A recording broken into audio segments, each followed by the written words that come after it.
se viene.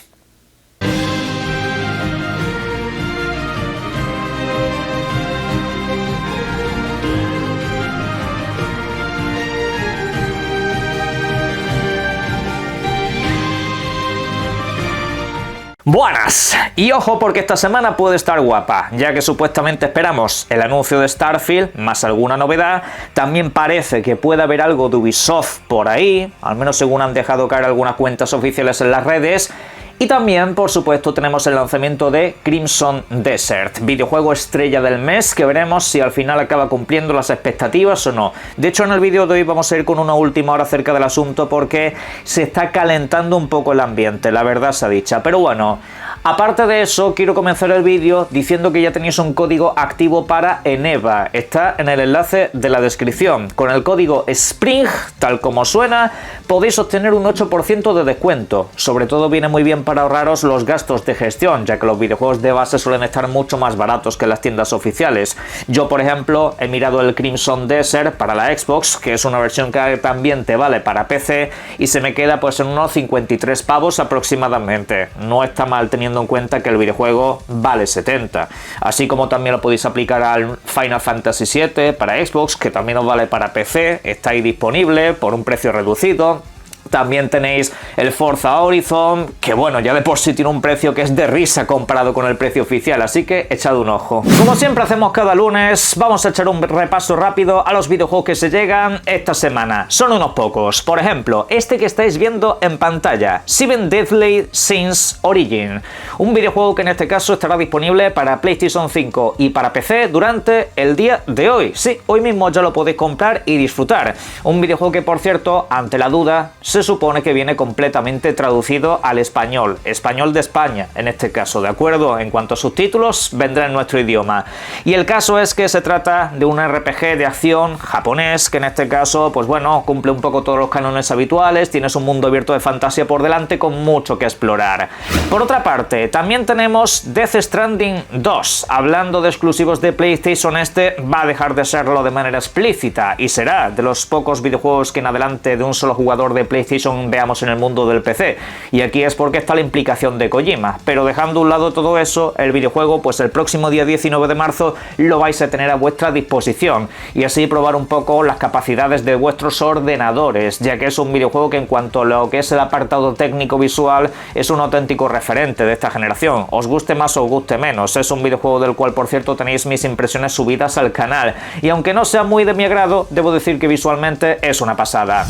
También cabe recordar que durante esta semana, a finales, tendremos el nuevo juego de MLB The Show, el clásico videojuego de béisbol que también está desarrollado por PlayStation, solo que en este caso por tema de licencia se lanza en todas las plataformas posibles. Y bueno, dejando a un lado todo eso, pues tenemos la nueva temporada. Básicamente, si os gusta lo que es el béisbol, si os gusta lo que es este deporte, pues aquí tenéis un videojuego altamente popular que siempre se encuentra entre los más vendidos, al menos en Estados Unidos, desde luego.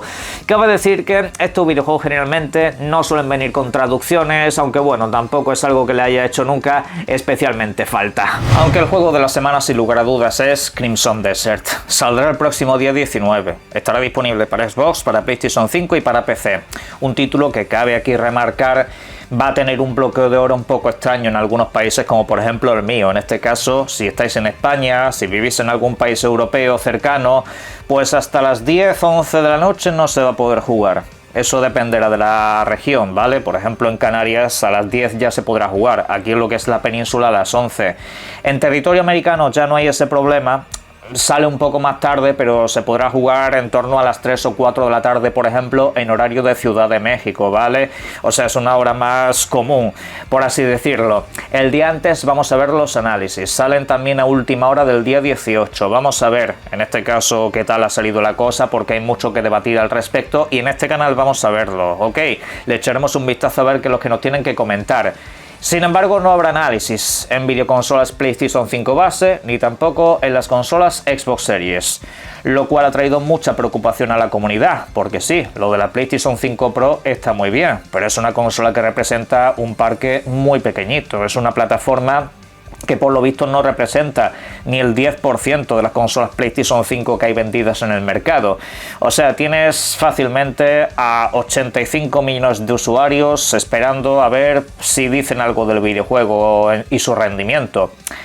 Mirad, en redes sociales están saliendo algunos de sus comunicadores principales del estudio de desarrollo diciendo que por favor dejen descansar al equipo de vídeo, que ya han subido muchos vídeos sobre 3 plataformas diferentes, supongo que se refieren a diferentes gamas de gráficas y la PlayStation 5 Pro, porque no hay mucho más que eso, y dicen que nos esperemos al lanzamiento. A ver, yo entiendo que esta gente puede estar harta, pero es que eso tiene una muy fácil solución: mostrarlo. Si llegan a subir un vídeo random de Crimson Desert en una PlayStation 5 normal, un día, cualquiera de los 40 vídeos que han subido los llegan a haber lanzado en una PlayStation 5 normal, la gente no diría nada, no diría ni lo más mínimo. Pero esta gente tiene que entender que venimos de una generación donde esta clase de videojuegos generan dudas. Yo he sido el primero que he tenido dudas de Crimson Desert, y aquí en el canal, pues aunque ahora estoy con una euforia bastante desmedida, todo se ha dicho, tengo la sensación de que obviamente aquí se está tapando algo. Tengo la sensación de que hay mucho ocultismo, y el hecho de que me salga esta gente en redes sociales, porque no es la primera vez que pasa, y con estas movidas y con estas formas de cara a la comunidad, pues a mí me deja un cuerpo un poco para allá. Es como que hay cierta molestia, cierta inquietud con ese tema, cuando lo podrían haber resuelto de una manera muy simple. Pero bueno, no sé, yo me voy a esperar al lanzamiento, yo creo que va a salir bien, pero veremos a ver qué es lo que ha pasado aquí. Aunque por supuesto hay vida más allá de Crimson Desert, y particularmente mi vida también va a girar en torno a este otro videojuego que estáis viendo ahora mismo en pantalla, Forza Horizon 6, título que estará disponible durante el próximo mes de mayo para Xbox y para PC. Más adelante, a finales de año, estaría para PlayStation 5. Y bueno, ¿qué podemos aportar acerca de este videojuego? No voy a hacer otro vídeo dedicado al tema ahora mismo porque tenemos algunos detalles adicionales, pero que tampoco dan para hacer un vídeo en paralelo, así que lo comento por aquí. Por una parte, hay datos que ya sabíamos que se han vuelto a confirmar en una entrevista, donde han dejado caer básicamente que sí, Forza Horizon 6 va a tener el mapa más grande de toda la saga. Dicen que de hecho Tokio es una ciudad 5 veces más grande que Guanajuato, representada en Forza Horizon 5. Una reconstrucción, la verdad, estupenda de aquella ciudad, todo se ha dicho. Pues multiplicad eso por 5 y vas a obtener esa Tokio gigantesca que nos mostraron, aunque seguramente tenga más vida que la que nos enseñó IGN en su muestra de juego, que la verdad fue bastante lamentable en ese sentido, que quitaron básicamente todos los coches del entorno para no chocarse con nada. En fin, dejando a un lado eso, también nos han comentado que efectivamente va a haber una línea de costa, que no va a ser un videojuego todo cerrado a campo. Es una cuestión que algunos se había planteado porque en las muestras no se había visto prácticamente playa, pero la cuestión es que sí, realmente si seguir las redes sociales de Forza Horizon se nos ha mostrado que habrá pues alguna playa por ahí suelta, ha habido como muestras un poco de entornos y todo eso, y sí, habrá zonas de arena, habrá zonas rocosas, representativas y demás. En Forza Horizon siempre hay un poco de todo en ese sentido, no se lo dejan atrás. Bueno, simplemente que aquí lo confirman. También hay un pequeño detalle en todo esto, y es que vuelven las gasolineras. Sí, te vas a poder encontrar gasolineras en el entorno. No es que tengan una función especial ni nada por el estilo, simple y llanamente que no se veían desde Forza Horizon 3. Y es cuanto menos curioso que en un juego de conducción casi nunca veas gasolineras. Es bastante peculiar, pero bueno, es como quien dice un detalle añadido. También habrá, pues se supone, muchos biomas, muchas zonas de mapa basados en pura elevación. Se dice que no se podrá subir al monte Fuji, pero esto la verdad que no me sorprende para absolutamente nada. Es al fin y al cabo una imagen como muy representativa y muy respetada. Seguramente no les haga demasiada gracia que pongas a coches desbordándose por ahí como quien no quiere la cosa. Así que bueno, entiendo que habrá muchas zonas de montaña, pero el monte lo dejen a un lado. Aunque yo en lo personal no descarto que en algún momento pues haya una expansión de contenido dedicada a eso. Imaginaros un Forza Horizon 6 con expansión extra dedicada explícitamente al monte Fuji. Yo en lo personal, repito, tengo mis dudas, pero no lo puedo llegar a descartar en ningún momento. Y hablando de juegos de Xbox, vamos a ir precisamente con lo que nos ha comentado uno de sus ejecutivos más importantes, el líder de la división independiente de los ID Xbox. Ya sabéis que al fin y al cabo ID Xbox es una marca que está pues siempre en colaboración con terceros, ¿vale? No tienen nada que ver con videojuegos propios, se dedican pues principalmente a trabajar con múltiples compañías que lleven sus videojuegos al ecosistema Xbox. De hecho, durante toda esta generación y la pasada ha sido muy importante el sector independiente para Microsoft. En ese sentido es una de las compañías que más apoyo les brinda, pero con absoluta diferencia. Dan muchas herramientas, dan buenos contratos de Game Pass, etcétera. Bien, lo que ha comentado es acerca precisamente de llevar videojuegos a Xbox. Es una de las máximas motivaciones de esta compañía, seguir ampliando su catálogo, seguir haciendo que múltiples desarrolladores que previamente no trabajaban con la marca lleguen ahí. Y según lo que dice este representante, va a ser muy sencillo. Lo hemos visto hace poco en la presentación. Xbox ahora tendrá un desarrollo muy fácil para sus plataformas, donde la versión de PC, consola y nube van de la mano. Es un único desarrollo y básicamente una vez haces una, tienes todas las demás. No hay ninguna clase de complicación. Han agilizado mucho el proceso de cara a lo que resta de generación y a la generación que viene. Por eso ahora os estáis encontrando tantos videojuegos con Play Anywhere, porque han facilitado mucho las cosas, especialmente a desarrolladores japoneses. Allí pues es precisamente uno de los mercados donde más se está extendiendo el Play Anywhere. Y bueno, pues esta persona que trabaja con los videojuegos independientes sigo comentando lo mismo, que ahora van a hacer que más videojuegos que nunca lleguen a Xbox. Y os parecerá una tontería, pero está muy lejos de serlo, porque ¿cuál ha sido uno de los principales problemas que nos hemos encontrado con Xbox durante estos últimos años? Pues en los últimos años seguramente os suene bastante familiar que se haga alarma, que se haga noticia de que un videojuego random, de que un videojuego pues generalmente desconocido no llega a Xbox por problemas técnicos. No hablo de casos como por ejemplo Black Myth Wukong, donde al final creo que quedó bastante claro y patente que efectivamente sí hubo contrato de terceros, pero hay otros múltiples videojuegos que no han pasado necesariamente por ese proceso y que se saltaban la plataforma de manera sistemática, y la gente se preguntaba ¿por qué? Pues principalmente porque los desarrollos para Xbox son quizá pues una tarea un tanto menor para estas compañías, ya que se trata de una plataforma también menor en cuanto a número de plataformas en el mercado, valga aquí la redundancia.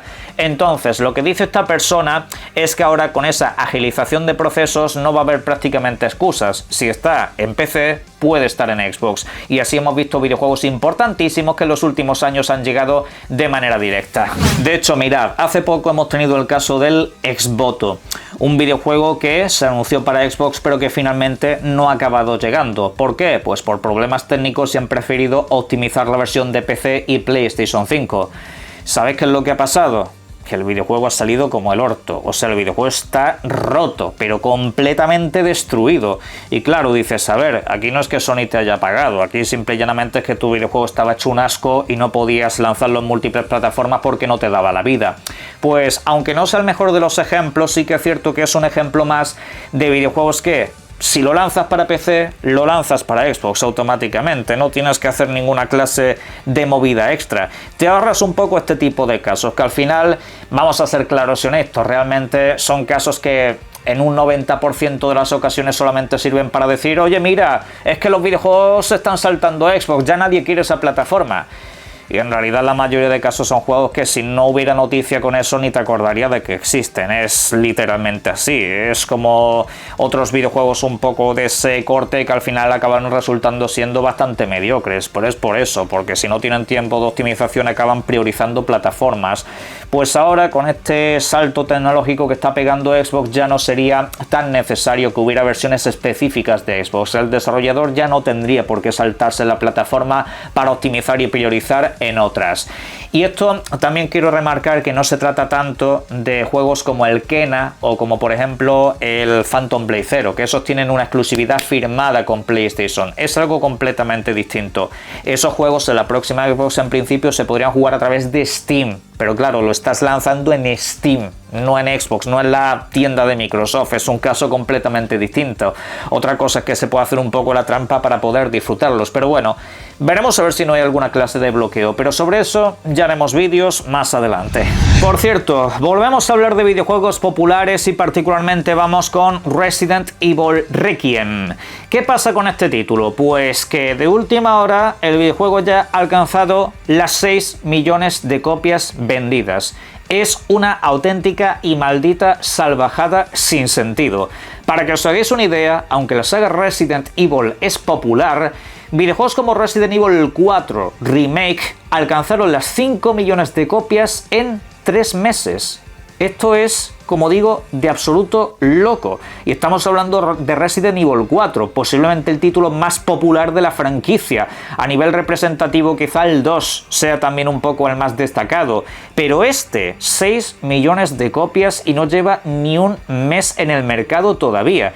Es un sinsentido. ¿Y por qué está pegando el pelotazo de esta manera? Pues primero de todo, porque es un juegazo. Todo se ha dicho, es un videojuego que reúne lo mejor de toda la saga y lo combina de una manera prácticamente perfecta. Es un título al que como tal no le puedo poner un punto negativo, le puedo poner puntos a mejorar en algunos aspectos, pero son puntos que puedes decir, pues oye, en vez de un 8 sacarías un 9, pero en realidad sigue siendo redondo. El caso es que hay otro elemento aquí que ya lo comenté hace poco en un vídeo, Nintendo Switch. Este videojuego quizá en formato físico, por el tema de los cartuchos, sin el contenido y todo eso, pues no habrá vendido tanto, pero en digital este videojuego ha tenido que ser una auténtica pasada.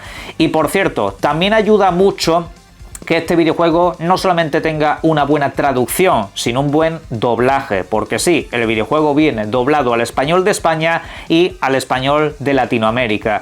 Y esto pues no es un detalle menor, se está cuidando mucho al consumidor por parte de Capcom, y el consumidor, no solamente porque llega a más plataformas, sino porque se le trata bien, responde con estos bestiales datos. Pero oye, que luego te viene alguno y te dice, aprende inglés. No, muchacho, ¿me pretendes vender el videojuego en mi país? Tradúcelo al idioma de mi país. Luego, si quieres hacer doblaje, pues más fácil vas a tener todavía el mercado, porque obviamente la gente, si le permites de manera auditiva también, ¿no?, hacerse un poco con la historia y no tener que estar leyendo, pues es más calidad de vida para el usuario. Para mí lo del doblaje es un detalle menor. Para mí lo esencial y principal es una buena traducción. Y eso es una base en los videojuegos. La saga Yakuza vende ahora más que nunca. ¿Por qué? Porque se traduce, así como otras muchas licencias. A ver si ciertas compañías espabilan y también algunos usuarios, en vez de decir aprended idiomas, díganle a sus compañías favoritas que aprendan a acercarse a los mercados y tendrán un éxito que otros ya están obteniendo. Pero bueno, en la caja de comentarios me podéis dejar vuestras opiniones sobre todos los asuntos que hemos tratado en el vídeo de hoy y por supuesto disfruten mucho de los videojuegos. Un saludo.